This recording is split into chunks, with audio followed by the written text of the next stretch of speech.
तो दोस्तों शुरू करते हैं आज की इंद्रा न्यूज। पहली खबर जो आ रही है वो है वेस्ट बंगाल फॉरेस्ट डिपार्टमेंट से और north Bengal animal park authority से रिलेटेड, जो इन्होंने सेट कर लिया है अपने सारे सिस्टम्स इंट्रोड्यूस करने के लिए स्टेट के पहले लायन सफारी को।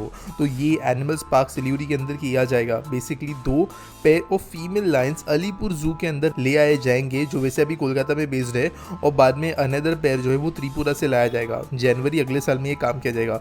ये जो लायंस है ये गिर जंगल जो गुजरात के है वहाँ के लायंस है, और बेसिकली यहाँ पर एक 20 एकड़ का लैंड लिया गया है, जिसके अंदर नाइट शेल्टर्स वगैरह बनाए गए हैं, जो लायंस के रहने के लिए ठीक एक जगह है वो बनाई गई है। और इस 20 एकड़ के लैंड के अंदर यहाँ पे लोगों को सफारी कराई जाएगी। अगली खबर दोस्तों जो आ रही है असम गवर्नमेंट से, जिन्होंने अप्रूव किए है मास्टर प्लान 8 शहरों के लिए। एक एडवाइजरी कमेटी यहाँ पर बताई गई थी directorate of village and town planning के द्वारा, और इसको अप्रूवल यहाँ पे इस कमेटी ने दिया है। अब जो न्यू ये प्लान सिटीज होंगी या कहे तो एग्जिस्ट सिटी के अंदर एक्सपांशन को प्लान तरीके से किया जाएगा, वो है रंगापारा, गपुर, सोतिया, जम्मू घुरियत, बोकाखार, लखीमपुर और बदरपुर। बेसिकली इसके वजह से होगा ये कि ये जो शहर है इनके ट्रांसफॉर्मेशन को हमें विटनेस करने के लिए मिलेगा। अर्बन एंड सिविक इंफ्रास्ट्रक्चर को बेहतर बना जाएगा। प्लान्स जो यूज किए जाते हैं शहरों के एक्सपांशन के लिए उनको पूरी तरीके से चेंज किया जाएगा, जिस वजह से जो आगे की तरफ बढ़ने वाला शहर है वो एकदम ही ज्यादा प्लान तरीके से ही ग्रो होगा। अगली खबर दोस्तों जो आ रही है वो है आसाम से, जहां पर एलोकेट किए गए हैं 1338.61 करोड़ रुपीस NH17 के वाइडनिंग के लिए, जो कि एक 4 लेन पेव्ड शोल्डर वाला रोड बनेगा। तो यहाँ पर मोटावारी के पास में छप्पर बाईपास के पहले से लेकर तुरुंगिया सेक्शन जो बिलासपुरिया गुवाहाटी कॉरिडोर का हिस्सा है, इसका यहाँ पर ये काम किया जाने वाला है। 26.82 किलोमीटर की टोटल लेंथ है, और यहाँ पर इसकी वजह से ये एरिया जो है बेहतर बनेगा। आसाम के अंदर कनेक्टिविटी इसकी वजह से बेहतर बनेगी। अगली खबर दोस्तों जो आ रही है वो हमारे पीएम के द्वारा इनॉग्रेट किए गए 2 पिवटल प्रोजेक्ट से रिलेटेड, जो कि हुए हैं बोकारो में, और यहाँ पर कुंते की जो उनकी विजिट उसके दौरान ही किए गए हैं। जो इनके प्रोजेक्ट से इनके अंदर पहला है Bharat petroleum oil and lubricant POL का एक डेपो जो राधागांव के अंदर है, और दूसरा है doubling of Tupkari Talgaria TT railway line, जो कि बोकारो सेक्शन के अंदर आता है आडरा रेलवे डिवीजन में। तो इसकी वजह से जो डबल लाइन बनेगी वो ज़्यादा बेहतर बनाएगी ट्रांसपोर्टेशन को, ज़्यादा गाड़ियाँ ज़्यादा फ्रीक्वेंसी में ज़्यादा सेफली जा पाएगी, और जो ट्रेन ऑपरेशन से वो बोकारो स्टील सिटी में बेहतर बनेगी, जो कि यहाँ पे एक बड़ा कमर्शियल और इंडस्ट्रियल हब है। अगली खबर दोस्तों जो आ रही है वो है हमारी गवर्नमेंट ने मैंडेट किए गए एक नई चीज़ से रिलेटेड, जो कि है blending of compressed biogas in compressed natural gas. तो CNG के बारे में आप सब जानते होंगे। तो यहाँ पर ये जो CNG है इसके अंदर जिस तरीके से हमें भी एथेनॉल ब्लेंडिंग देखने मिल रही है पेट्रोल में, वैसे यहाँ पर ब्लेंडिंग की जाएगी बायोगैस की CNG के अंदर। और साथ साथ ये सिर्फ CNG के लिए नहीं किया जाएगा, लेकिन जो पाइप नेचुरल गैस यानी जो घरों के अंदर जाने वाली गैस होती है वो भी कंप्रेस्ड बायोगैस के साथ में ब्लेंड की जाएगी। गवर्नमेंट ने टारगेट रखा है कि 2028-29 तक 5% ब्लेंडिंग हम करें। इसकी वजह से 2-3 चीज़ें होगी। पहली बात तो कंप्रेस्ड बायोगैस जो है इसको अभी तक बड़ी स्केल पर हम बना नहीं रहे, लेकिन अगर इसको ब्लेंडिंग कंपलसरी कर दी जाए तो इसकी डिमांड ऊपर जाएगी।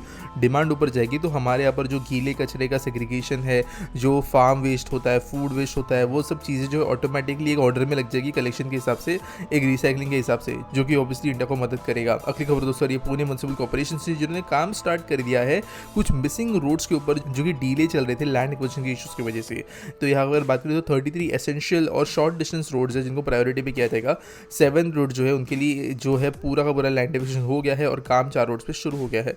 अब दोस्तों पुणे शहर के अंदर ये प्रॉब्लम बहुत पहले से है, जहाँ पर रोड के कामों के बीच में जो है कहीं पर लोकल्स कहीं पर पॉलिटिकल रीजंस की वजह से जो है लैंड एक्विजिशन ढंग से होने को बहुत मुश्किल हो जाता है, जिसकी वजह से प्रोजेक्ट्स रुक जाते हैं। अभी भी पुणे का चाहे वो एयरपोर्ट हो या रिंग रोड, हर जगह पर ये प्रोजेक्ट जो है इसी रीजन की वजह से अटके हैं, लेकिन कुछ जो हद है वाह, लेकिन कुछ लिमिट तक ये चीज़ें अब कम हो रही है।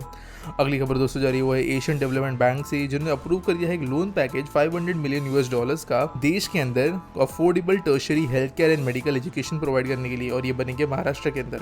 गवर्नमेंट ऑफ महाराष्ट्र के साथ में इन्होंने ये लोन पैकेज साइन किया है, और 2030 तक स्टेट के हर कोने में अफोर्डेबल और accessible tertiary health care provide करने का यहाँ पर मिशन सामने रखा गया है। अगली दोस्तों जो खबर आ रही है वो है union ministry of road transport and highway से रिलेटेड, जहाँ पर नितिन गडकरी ने फाउंडेशन स्टोन रखा है मदर डेयरी के propose state of the art mega milk processing plant का, नागपुर के अंदर। तो इसकी वजह से एक नया गेटवे खोलेगा फार्मर्स के लिए जो विदर्भ और मराठवाड़ा रीजन्स के अंदर काम करते हैं। नागपुर के अंदर जो प्लांट है यहाँ पर ना सिर्फ मिल्क होगा जो कि 6 लाख कैपेसिटी के हिसाब से पैकेज और पैस्चराइज किया जाएगा, लेकिन इसके साथ साथ जो है पैकेज लस्सी, छाछ, पनीर, आइसक्रीम्स ये चीज़ें भी बनाने का काम मदर डेयरी करेगी। आज के एसपीटी सवाल के बारे में बात करें तो प्लस सुल्त्रा पूछते हैं why can't we build infrastructure as fast as China if they can build platform in 100 hours why do we take so much time. I know we are a democratic country and we have corruption, but what that has to do with speed of work। तो देखो यहाँ पर जो है ना काफ़ी ज़्यादा आप कहे तो ब्यूरोक्रेटिक प्रोसेसेस कैसे समझते हैं उसकी समझ ना रखकर अगर सोचे हम तो इस तरीके के स्टेटमेंट ज़रूर आ सकते हैं कि डेमोक्रेटिक कंट्री होना या करप्शन होना जो है स्पीड को किस तरीके से अफेक्ट करता है। तो देखो यार एक सिंपल चीज़ है, अगर आपने कोई गवर्नमेंट प्रोसेस कभी खुद से करवाई होगी ना तो आपको पता होगा कि एक सिंपल चीज़ के लिए आप जिंदा हो ये बताने के लिए आपको 10 डॉक्यूमेंट्स प्रेजेंट करने पड़ते हैं। तो ये प्रोसेस बनता है ब्यूरोक्रेसी का जो ब्रिटिश ज़माने से कुछ खास चेंज नहीं हुआ है। अब हमारे देश के अंदर जब भी कोई प्रोजेक्ट बनता है तो इतने ज़्यादा उसके अंदर सिंपल चीज़ें होती है। अगर आपको एक नॉर्मल सर्वे भी कराना है तो 4-5 लोगों के उसके अंदर अप्रूवल्स लगते हैं। उसके बाद में जो है हर जगह पे कोई ना कोई ऑब्जेक्शन उठाया जाता है। कोई पर्सन जो है अपने आप को ज़्यादा रिस्क में नहीं डालना चाहता इसलिए चीज़ों को पीछे खींचता है। ये चीज़ें प्रोसेस नंबर 1 को डिले कराती है। चाइना में ये कुछ नहीं है, कम्युनिज्म है, यहाँ पर लोग भी सुनने की ज़रूरत नहीं है। जो करना है वो एट एन इंस्टेंट हो सकता है, बाकी सारे लोग भाड़ में जाए तो भी चलता है। At the same time Bharat के अंदर जब प्रोजेक्ट बनना शुरू होता है तो उस समय पर ऑब्वियसली करप्शन तो है ही, कॉन्ट्रैक्टर्स की चीज़ों को डिले करना है ही, पैसा कहा जाना ये चीज़ें तो है ही, लेकिन एट द सेम टाइम हमारे यहाँ पर कई बार प्रोटेस्ट्स वगैरह जो होते हैं वो प्रोजेक्ट्स को डिले करते हैं। अब हालांकि जो बड़े प्रोटेस्ट होते हैं उनके अंदर तो हमें ऑब्वियसली नेशनल लेवल का मीडिया अटेंशन देखने को मिलता है, फिर चाहे वो मुंबई की मेट्रोज वगैरह हो इस तरीके की।